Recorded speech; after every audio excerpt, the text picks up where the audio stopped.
Hello viewer, আসসালামু আলাইকুম। কেমন আছেন সবাই? আবারও হাজির হলাম আপনাদের মাঝে নতুন একটা ভিডিও নিয়ে। কিভাবে 1 কাপ সুজি দিয়ে নরম সফট এই পোয়া পিঠাটা বানানো যায় সেটাই আজকে আপনাদের মাঝে শেয়ার করব। আপনাদের বোঝার সুবিধার্থে আমি একটা পিঠা ভেঙে দেখালাম। দেখুন কতটা নরম হয়েছে। চলুন তাহলে মূল রেসিপিতে যাওয়া যাক। এর জন্য একটা বাটিতে 1 কাপ ময়দা, 1 কাপ সুজি,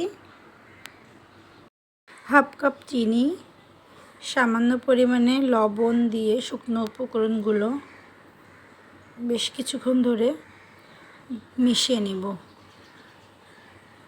এখন হালকা কুসুম গরম পানি দিয়ে ব্যাটারটা গুলিয়ে নিতে হবে।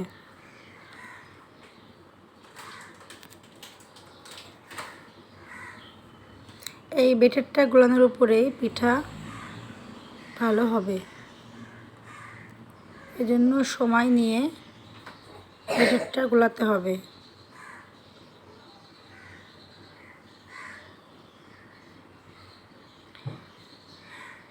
এখানে আপনারা চাইলে আটা দিয়েও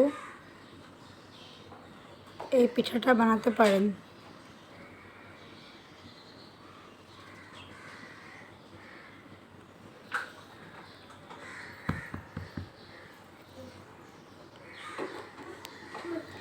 দেখুন আমার ব্যাটারের ঘনত্বটা আপনাদের বোঝার সুবিধার্থে আমি একটা চামচ দিয়ে ঘনত্বটা দেখাচ্ছি। দেখুন এরকম পর্যায়ে ব্যাটারটা পারফেক্ট গোলানো হবে। এখন ব্যাটারটাকে 10 মিনিটের জন্য রেস্টে রাখবো।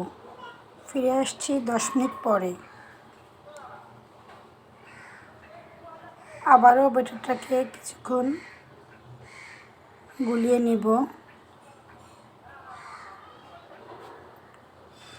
আমার রেসিপি যদি আপনাদের কাছে ভালো লাগে তাহলে অবশ্যই আমার পেজটাকে সাবস্ক্রাইব করবেন। এখন কড়াইয়ে তেল গরম করে পিঠাগুলো একে একে ভেজে নিব।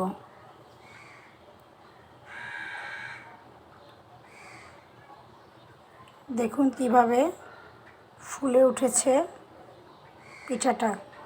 এখন এই পিঠকে তেল দিয়ে ভালো করে ফুলে উঠলে অন্য পিঠ উল্টিয়ে নিব।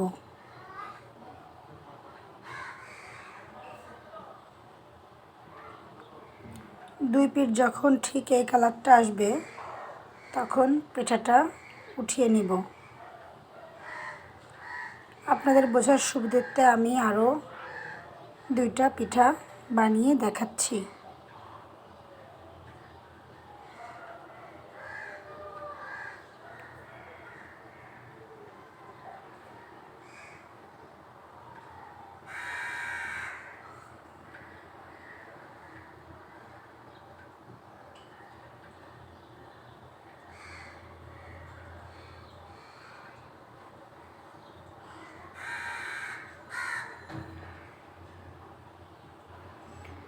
এভাবে আমি সবগুলো পিঠা বানিয়ে নিয়েছি। দেখুন পিঠাগুলো কতটা ফুলকো হয়েছে।